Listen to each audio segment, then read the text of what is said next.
All right, it's time for us to move on to the second part of the show, and I have a very special guest in the house. I have the Director of Communications, Nigerian Football Federation, Demola Olajire, joins us on Sports Tonight. Demola, good to have you on Sports Tonight this Friday. Thank you very much, Tony. It's good to be here. But I'd like to start by saying that Danny Joshua's story is very pathetic. I was in the South Korea 2007 for the Under-17 World Cup, and I saw, how he played. A young man full of life, full of vitality. I believe the president of Nigeria Football Federation is watching, and get somebody from the technical department to get all the details about, what the situation of Daniel, and I'm sure that we'll be able to, in conjunction with the National Sports Commission, we'll be able to reach out to the Kaduna State government, the Niger State government, and see what can be done, to make life much better for the young man. Thank you so much for that, Demola Olajire. Well, we have a lot to talk about on the program tonight. A lot of interesting stories have developed in the last 24 hours that we will talk about. But before I come to you, let me just quickly run through some of these issues.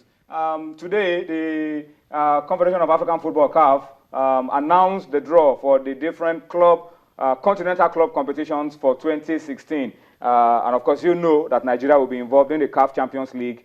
That's Enyimba of Aba and Warri Wolves. And of course, in the CAF Confederations Cup, we have Nasarawa United and Aqua United. Let me start with the CAF Champions League. I'll come back to Confederations Cup, but let me start with the big one, the CAF Champions League. Enyimba of Aba have been drawn against a team from Uganda, Vipers, they call them. Enyimba will be playing the first leg away. And of course, Warri Wolves will be playing their first game at home in the preliminary round. Both Nigerian teams are going to be playing from the preliminary round. They'll be playing against Praia Cross of Sao Tome and Principe. All right, so these are the fixtures for the two Nigerian teams in the CAF Champions League. Now their job is cut out. They have to start to prepare so that they can make good representation for Nigeria. Let's step down now to the CAF Confederation Cup. And Aqua United, winners of the Federation Cup, are up against Vital Club Mukanda of Congo. Aqua United will be playing the first leg away. Of course, Nasarawa United, the second campaigner in the CAF Confederations Cup, will be playing their first leg at home to Generation Foot of Senegal. So the job is cut out. Both Nigerian teams again will be playing from the preliminary rounds. All right. Let's go on now and talk about the big one this weekend. The big one this weekend is the CAF Under-23 Africa Cup of Nations final. And Nigeria is up against Algeria. Tomorrow is D-Day. Good for us. Already there's a ticket to the Rio Olympics in the bag. So we are just playing to become African champions and to go to the Olympics as African champions. All right, so that game 8 p.m. tomorrow. Before that game, there will be a third place between the host, Senegal, and South Africa. The winner of this game as well will get a chance to qualify for the Rio Olympics. Demola, let me bring you into that. Let's start with that. The dream team in the final. Good times for the Nigerian Football Federation. It looks like you guys have the magic wand. Yes. Under-17 world champions. Thank you. Under-20 African champions. Under-23. So many positives to talk about, Tony. But we are not just looking at the fact that we are in the Rio Olympics. We are looking at winning the trophy. We are already counting this as the fourth trophy in the 14 months of Kamaju, administration at Nigerian Football Federation. A lot, has happened. We believe that, okay, let's start from African Women Championship in Namibia in last year. Then we went to get the African Youth Championship trophy in Senegal. Yes. And then with the Under-17 World Cup in Chile. And we are having this on Saturday, all by the grace of God. There's been a lot more. Of course, the Super Eagles have progressed to the group stage of the World Cup. The own boys are they are in the and hopefully we'll go to the Chan and win it as well. And win it. And we have the under-20 women. They've qualified for the World Cup, for the Women's World Cup. A lot of the league looking so good. So many positives to talk about. Capacity building happening everywhere. Okay, we'll come to talk about that, and then the issues of salaries and all of that. Okay. That are not too positive at the moment. We'll clear the air. But before, let me.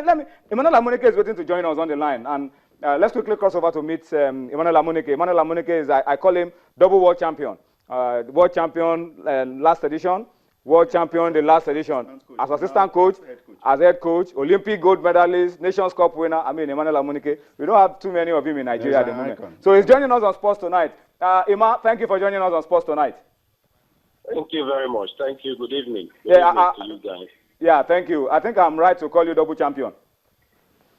Thank you. We thank God for that. Yeah. Let's look at the Emmanuel. It's a very simple one. I want to ask you tonight.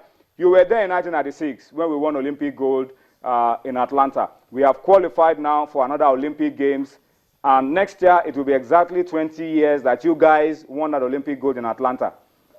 What do you think can be done for us to repeat that feat in Rio next year? What do you think can be done? Practical steps in terms of getting our quality players together, in terms of working around club versus country row, in terms of early preparation, camping, and all of that. Well, I think you have said it. I think early preparation is the key factors. Of course, we all are aware that there are some other factors which is making it possible for the professional players to join them. I think it's something the federation can reach out to the clubs and try to work out plans and try to work out we have these players, we have the opportunity to join the team when the time comes. Well, we are happy that at the end of the day, we have been able to pick a ticket to Brazil, and that's the main purpose of the team going to Senegal. So what we have to do now after this tournament, to me personally, of course, every team that made it to the final, they will always like to win it. But in the final game, anything can happen. But what counts is the evaluation of the team. They have to go back and analyze themselves, assess themselves, evaluate themselves, and then look at the areas they have to try to improve, and look at the areas also they have to try to bring in more players. But for me, it's a good thing that they have made it. It's a good thing that they picked the tickets, and I'm happy for Siasia. I'm happy for him, and I hope that in the Olympic proper, he will have the privilege to continue to make Nigerians happy. Even before I allow you to go, this team struggled a little bit at some point. 3-goal lead. It was cut down to 1. It ended up 3-2. 2-goal lead. They threw it away. Became 2-2. And a lot of people are saying for the Olympics, forget about all these guys. Bring in fresh people. You have been there as a coach as well. Went to Africa Under-17 Championship, finished in 4th place, and then went to the World Cup and took everybody out. What would you be advising if you were the coach of this team in terms of, do we throw everybody away and bring in fresh set of guys, or do we try to make this team better with the quality of the player that we have? Well, it's always easy for people to say throw everybody away. I think the coach is in the right position to look at his team and know what actually he needs in the team. You can't do away with everybody, and if it is even possible, you can keep everybody. What counts is how can these players progress, how can they improve. Then they have to look at the areas, like I said earlier, what they have done good, what they have done wrong. Of course, people are expecting each game you have to win with 3-0, 2-0, but unfortunately football has changed. And if we don't realize that the game itself is constantly changing, and it's left for us to adapt to the changes that the game is coming up with, we will continue to find it difficult to accept the reality. The reality is that the game is changing. Other countries are coming up. People are preparing their players much better to be a much better competitive player. But I think the objective of going to Senegal is to pick the ticket, and they have picked the ticket. And what they have to do now is to do a general evaluation of the team. The coaches, they have to do a general evaluation of the team. Look at the players they have to bring into the team that can make it to be more useful to the team. It's not all about throwing everybody. It's not all about. I think we also have to see the good thing about these boys. Regardless of in their first game, they were leading, and unfortunately, Mali were able to close the gap. And then in the second game, they were leading and Egypt came back. But of course, you cannot only look at the negative side. You also have to look at the positive side of these players. And then when you can realize all these things, then it's much better for the players to also to improve. Emma, thank you so much for speaking to us. Well, before I allow you to go, Emma, I think I want to commend you. I want to commend you, Emma. I read somewhere this morning that you are traveling out this weekend. You are going to Spain. You want to go and refresh yourself. So after becoming world champion at under 17 level, you want to go back to learn more in terms of coaching, new methods, new strategies, just to improve yourself. We commend you for that, Ima, and we wish you the very best of luck. Well, thank you very much. Football is constantly changing, and if we can really adapt to the changes that the game is coming up with, I think it will be much better for us. Like they said in football, what is good today, tomorrow is outdated. So it's left for we coaches, it's left for us to see an avenue where we can continue to improve as a coach.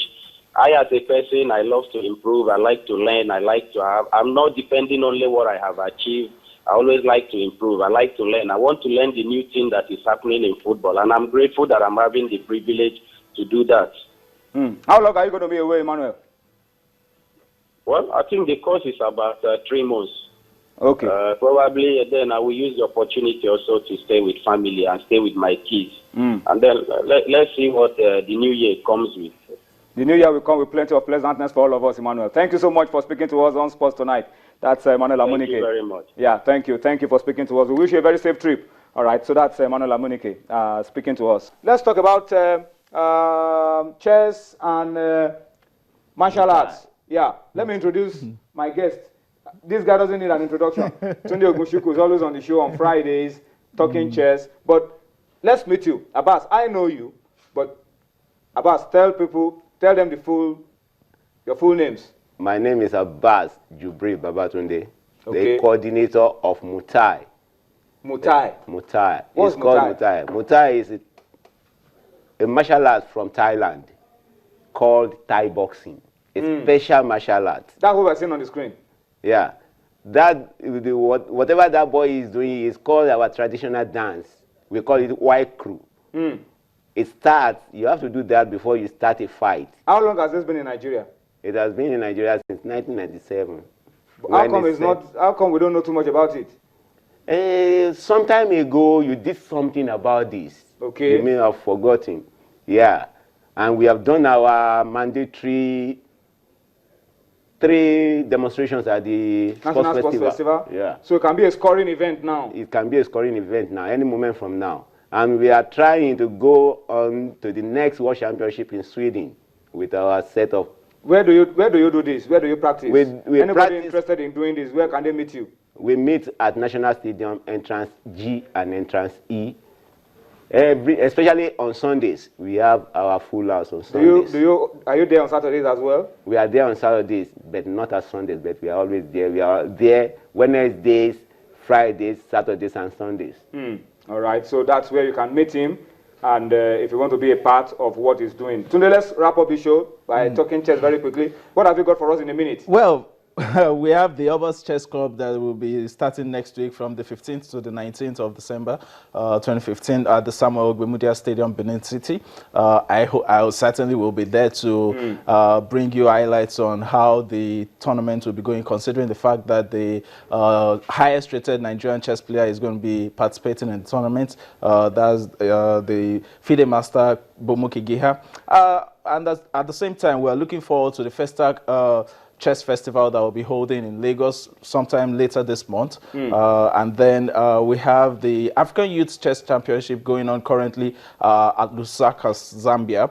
And some of our 10 representatives from Nigeria are really participating in the tournament and trying to make us proud. At the same time, we have the FIDE president relinquishing his power to his vice, that's the Vice President Georgios Macropoulos, who will take charge of everything financial and otherwise that will be happening with the FIDE, with the world governing body of the Chess Federation, considering the U.S. banning of the FIDE president right now. Okay, that's how I have to wrap it up on Sports Tonight for the week. Thank you, Abbas, for coming on the show. Thank you, Tunde, for coming. Sorry for the short time again. We will improve on that next week. But thank you to you for watching. We'll see you on Monday. Bye-bye now.